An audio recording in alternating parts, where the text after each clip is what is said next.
இனி summer holidays கண்ணு கால் GT ஹாலிடேஸ்க்கு பண்ணு. GT Holidays, South India's #1 travel brand. நான் எங்கெங்க போறேன் பிரச்சனை என்ன தேடி வருதுங்க. சின்ன பசங்களெல்லாம் வச்சு கூட ஏதோ வேலை செய்கிறீங்க அப்படின்ற மாதிரி ஒரு விஷயம் நடந்தது. இப்போ நீங்கள் கேட்குறவங்க 3 வருஷ காலமாக அந்த பசங்க என் கூட இருக்கிறாங்க. 3 வருஷத்துக்கு முன்னாடியே அந்த யூடியூப் சேனலில் அவங்க இருக்காங்க. சில பேர் என்னை வந்து கேலி பண்ணணும்னு ஹீரோயிசம் பண்ணிட்டாங்க. டக்குன்னு அவனுங்க கடை உள்ள சீசன் டைமில் என் கடை டிஷர்ட்லாம் போட்டு ஆடு பண்ணேன். இப்போ வளர்றேன், அடுத்த கட்டத்துக்கு வளரலான்னு ஒரு டிஷர்ட்டு கொடுத்தேன். அப்போது அந்த பசங்களை கேட்டானுங்கன்னு கொடுத்தேன். அதை பொண்ணு அந்த பசங்க வீட்டாண்ட விளாட்னு ஜாலியாக சுற்றி நின்று கடையில் இப்படி சும்மா எடுத்து காட்டமா அந்த பசங்களாம் பிடிச்சின்னு போயினேன்ட்டாங்க. ஒரு சைல்டு லேபரில் வரவங்க எத்தனை கடைக்கு வருவாங்க? எம்சி ரோட்டில் 1500 கடை இருக்குது. அன்றைக்கி பிடிச்சதே வேர்ல்ட் ரெக்கார்டு கேஜிஎஃப் கடையை மட்டி தான் டார்கெட்டு. கேஜிஎஃப் கடையில் இருக்கிற எல்லா பொடிசையும் தூக்கணும். வேறு எந்த கடையிலேயாச்சும் பிடிச்சாங்கன்னு கேள்விப்பட்டீங்களா? நான் பணம் இருக்குன்னு ஆடுறியா, இன்றைக்கி பணத்தை பார்த்தவன்டா நீ அப்படின்னு. அப்போ நாங்களாம் கீழே தான் இருக்கணுமா? அப்போ நீங்களாம் தான் மேலே இருக்கணுமா? உங்கள் பசங்க தான் காரில் போகணுமா? உங்கள் அப்பா தான் காரில் போகணுமா? நீங்களாம் தான் நல்லா இருக்கணும், நாங்களாம் இப்போ நாசமாக போகணும். இதுதான் வந்து அடக்குமுறை. இதுக்கு ஒரு கேஸ் உள்ளோம் பாருங்களேன். கேஜிஎஃப்க்கு பார்த்தீங்கன்னா எங்களை வந்து அப்படி சொல்லிவிட்டார். நான் வந்து ரவுடிசம் பண்ணுறேன், டான் ஆகிறேன். அப்புறம் நான் ஒரு கேள்வி கேட்குறேன், ஆனஸ்ட்டாக மீடியாவாக சொல்லுங்கள். லாஸ்ட்டே இப்போ நிறைய என்கவுண்டர் நடக்குது, நீங்களே பார்த்தீங்க. டான் ஆகுறவங்க நிலைமையாக அப்படி. நான் வந்து எப்படி தான் சொல்கிறது, பகவதி அவர் வேறங்க, நான் குட்டி பகவதி.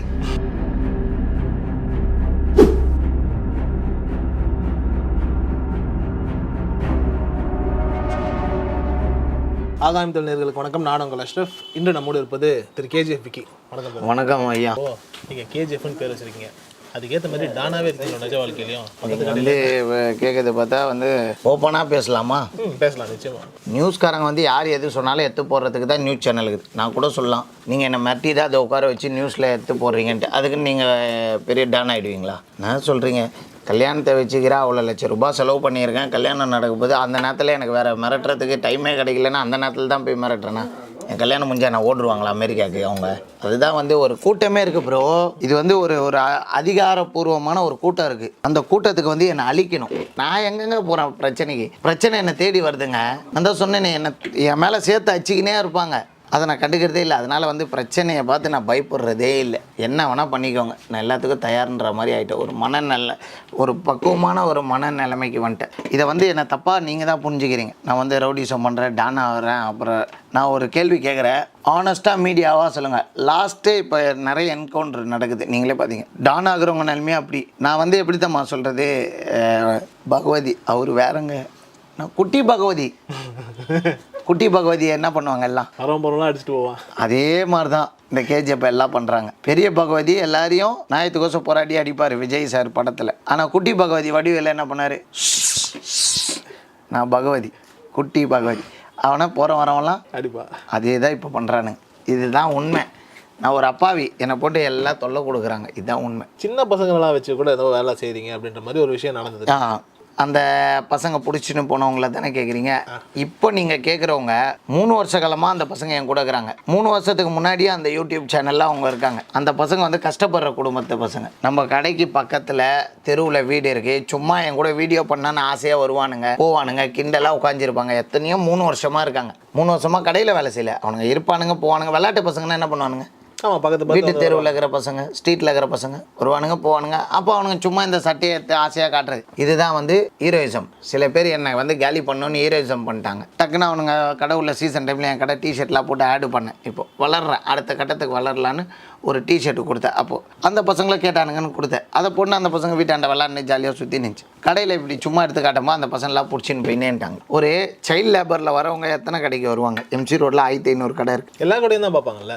அன்றைக்கி பிடிச்சதே வேர்ல்ட் ரெக்கார்டு கேஜிஎஃப் கடையை மட்டி தான் டார்கெட்டு. கேஜிஎஃப் கடையில் இருக்கிற எல்லா பொடிசையும் தூக்கணும். வேறு எந்த கடையிலேயாச்சும் பிடிச்சாங்கன்னு கேள்விப்பட்டீங்களா? இல்லை. கடைசியாக என் மேலே வந்து அனாவசியமான குற்றச்சாட்டெல்லாம் வச்சிட்டாங்க. அதுக்கு வந்து அரசியலெல்லாம் வந்து சேர்த்துட்டாங்க உள்ள. சரி, நான் பாஜகவில் இல்லை, இருக்கிறேன்னே வச்சுக்கோங்களேன். அதில் எதனா தப்பு இருக்கா ப்ரோ? நீங்கள் அரசியலில் இருக்கக்கூடாதுன்னு எதனா இருக்கா? இல்லை, அப்படிலாம் ஒன்றும் இல்லை, தனிப்பட்ட விருப்பம் தானே. தொழிலதிபர் யாருமே அரசியலில் இருக்கக்கூடாது. அவங்கவுங்களுக்கு ஒரு விருப்பம், கரெக்டாக இல்லையா? அவங்கவுங்களுக்கு ஒரு விருப்பம் இருக்கும். ஒரே வீட்டில் வந்து பார்த்திங்கன்னா அப்பா ஒரு கட்சியில் இருப்பார், அம்மா ஒரு கட்சியில் இருக்கும், அண்ணன் ஒரு கட்சியில் இருப்பா, தம்பி ஒரு. அவனுக்கு அந்தந்த கட்சி மேலே ஒரு விருப்பம், ஒரு ஈர்ப்பு இருக்கும். அதுக்கோசம் கட்சி வந்து எல்லாரையும் காப்பாற்றுதா? கட்சி வந்து சாப்பாடு போடுதா? கிடையாது. அவங்கவுங்களுக்கு ஒரு ஈர்ப்பு. எனக்கு வந்து என் கட்சி மேலே ஒரு அக்கறை, ஒரு உழைப்பு, ஒரு பேனர் அடிக்கணும், ஒரு சொசைட்டியில் என் கட்சியை வந்து நான் நல்லா வழி காட்டணும், 4 நன்மையை நாங்கள் சொல்லணும்னு நாங்கள் விருப்பப்படுறோம். ஒரு கூட்டத்தோடு சேர்ந்தால் தான் வந்து போராட்டத்துக்கு களமாக முடியும். தனியாக ஒருத்தனால போராட முடியாது. ஒரு கூட்டத்தோடு போய் நின்று ஒரு லீடர் ஆனால் தான், ஃபார்ம் ஆனால் தான் அது ஒரு லீடர்ஷிப். அந்த மாதிரி ஆகலான்னு பார்த்தா உடனே அங்கேருந்து சப்போர்ட் வருது. எங்கள் டெல்லியிலேருந்தா வந்துச்சு எனக்கு சப்போர்ட்டு, அந்த அரசியலில் இருக்கிறாரு இவர், இந்த அரசியலில் இருக்காருனா என்ன டெல்லியிலேருந்தா ஃபோன் வந்துச்சு சப்போர்ட்டுக்கு, இல்லை மும்பையிலேருந்து ஃபோன் வந்துச்சா கேஜேபிக்கு எது பண்ணாலும் விட்டுருங்கள்ன்ட்டு. இல்லை நான் அவ்வளோ பெரிய கமாண்டரா? நான் ஒரு குட்டி பகவதி. அதான் சொன்னேனே, அது மாதிரி நீங்கள் போட்டு அடிக்கிறீங்க போகிறீங்க. நான் அந்த கேஸையும் போட்டிருக்காங்க சைல்டு லேபரில், அதை நான் கோர்ட்டில் ஃபைன் கட்ட போகிறேன். அது பாட்டுன்னு ப்ரொசீஜர் இருக்குது ப்ரோ. எல்லாத்துக்குமே சட்டத்தில் ப்ரொசீஜர் இருக்குது. நான் சட்டத்தோடைய ப்ரொசீஜரில் போயின்னு இருக்கேன். ஆனால் என்னை வீம்புக்குனால கூப்பிட்டு அசிங்கம் பற்றி இது பண்ணுறாங்க. அவங்களே ஒன்று நல்லா பார்த்துக்கோங்க, வாயால் மாட்டுறாங்க, கொலை மிரட்டல் விட்டன்றாங்க, சைல்டு லேபரை வச்சு. அப்போ ஒரே ஆள் எவ்வளோ பிரச்சனையில் தான் இருப்பான். அதுவும் தீபாவளி நேரத்தில் பண்ணாங்க, நல்லா தெரிஞ்சுக்கோங்க.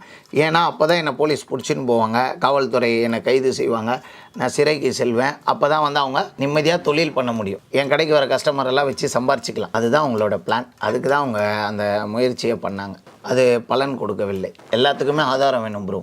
நீங்களாம் தான் நல்லா இருக்கணும், நாங்களாம் இப்போ நாசமாக போகணும். இதுதான் வந்து அடக்குமுறை.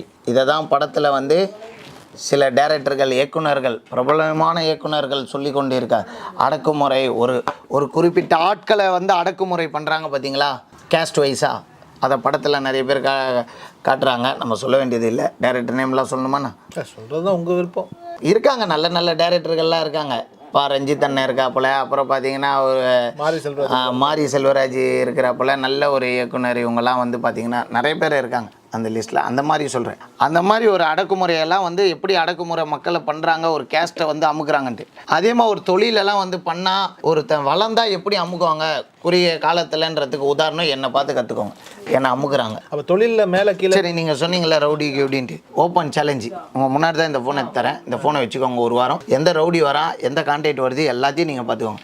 ஒரே ஃபோன், ஒரே சிம். யூடியூபருக்கு, ஒய்ஃபுக்கு, எல்லாருக்கும் இதே நம்பர் தான். நீங்களே யூஸ் பண்ணிக்கோங்க. நானே சீக்கிரப்போ ஒரு வாரம் வச்சுன்ட்டு சொல்லுங்கள். அப்போ யார் கூட தொடர்பில் இருக்குன்னு நீங்களே பார்த்துட்டு சொல்லுங்கள். ஆனால் இப்போ நீங்கள் சொல்கிறீங்கல்ல, அவங்க நியூஸில் பேட்டி கொடுக்கறதுக்கு அத்தனை பேரை கூப்பிட்டு போகிறாங்க. ஒரு கம்ப்ளைண்ட் ஒருத்தன் மேலே கொடுக்கறதுக்கு அத்தனை பேரைப்பா கூப்பிட்டு போவீங்க. ஆனால் நான் ஒரு அப்பாவி இல்லை. ஆனால் உங்கள் மேலே இருக்கக்கூடிய பயத்தில் கூட அப்படி பண்ணியிருக்கலாம்ல. என் மேலே பயமா? ஏன்னா அவங்க அப்படி தான் சொல்கிறாங்க. ஏன்னா இவர் வந்து மிரட்டிட்டார் அப்படின்னும் போது திருப்பி வந்து மிரட்டிட போறீங்க அப்படின்னு சொல்லி. அவன் நல்லவன்னு சொன்னால் நீங்கள் என்ன பண்ணுவீங்க? ஒத்தாலாம் போய் பேசுவாங்களோ என்னமோ. என்ன சார் நீங்கள் சொல்கிறீங்க? அப்படி இல்லை சார். ஒருத்தனை வந்து பேடாக சொன்னால் தான் வந்து கரெக்டாக இருக்கும். பேடாக தான் சொல்ல முடியும். அதுக்கு தான் என்னை வந்து அப்படி சொல்கிறாங்க. இன்னும் கொஞ்ச நாளில் எப்படிலாம் சொல்லுவாங்கன்னு எனக்கே தெரியல. அதுதான் வந்து உங்களை வந்து எதுக்கு அப்படி சொல்கிறாங்கன்னா, மென்டல் டார்ச்சர் கொடுக்குறாங்க உங்களுக்கு.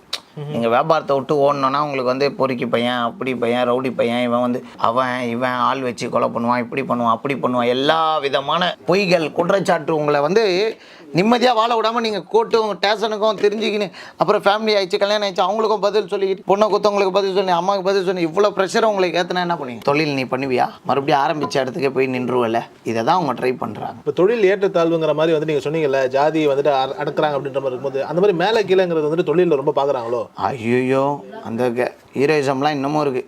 இங்கே நான் பார்க்குற ஒரு பக்கத்து கடைகள், இங்கே பக்கத்து கடைகள்லையே பார்க்குறேன். இந்த பக்கத்தில் நல்லா பேசிக்கிறாங்க 4 பேர். இவர் ஒரு இடத்துல சட்டை எடுக்கிறாரு, அவருக்கு கொடுக்காதன்னு சொல்கிறாரு. அது ஒரு நல்ல ஒரு ஃப்ரெண்ட்ஷிப்புக்கு அழகா? இதுதான் அடக்குமுறை. பணம் வந்து எப்படியும் பாயுன்றதை நீங்கள் புரிஞ்சிக்க வேண்டும். நல்லா நீயும் நானும் பேசுகிறோம். அவர்கிட்ட சட்டை எடுத்து தான் நம்ம விற்கிறோம். எனக்கு சட்டை கொடு, அவனுக்கு அந்த மாடல் கொடுக்காதன்னு நான் சொல்கிறேன்.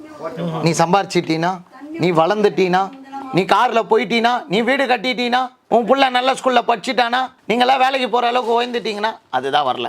ஒன்றுத்துக்கும் வழி இல்லாமல் தான் இன்றைக்கி ஒரு கடை 4 கடை, இவனுக்கு காரு வீடா? அப்போ இவனை கேலி பண்ணு. இவன் வளரக்கூடாது. இவனுக்கு அடிக்கிற அடி இனி எவனுமே இல்லாதப்பட்டவன் எவனுமே மேலே வரக்கூடாது. இதை தான் அண்ணன் ரஞ்சித்தும் வந்து படத்தில் சொல்கிறாரு. ரியல் லைஃப்பில் நானே சொல்கிறேன். இந்த மாதிரி ஆட்கள் முன்னாடி நாங்களாம் ரொம்ப கஷ்டப்படுறோம். என்ன பண்ணுவீங்க? எந்த ஸ்டேஷனில் எந்த பொலிட்டீஷியன் வந்து எனக்கு சப்போர்ட்டுக்கு நின்னாங்க? நீங்கள் சொல்லுங்கள். யாரும் அந்த மாதிரி சொல்லலையே. எனக்குன்னு வர்றது என் நண்பன் ஒரே ஒருத்தன் தான். அட்வொகேட்டாக இருக்காப்புல கோர்ட்டில். அவன் மட்டி தான் வந்து நிற்கிறான். ஏன்னா அவனுக்கு நான் வந்து ஃபீஸ் கொடுத்து அவன் வரல, மனிதாபிமானத்தில் வரான்.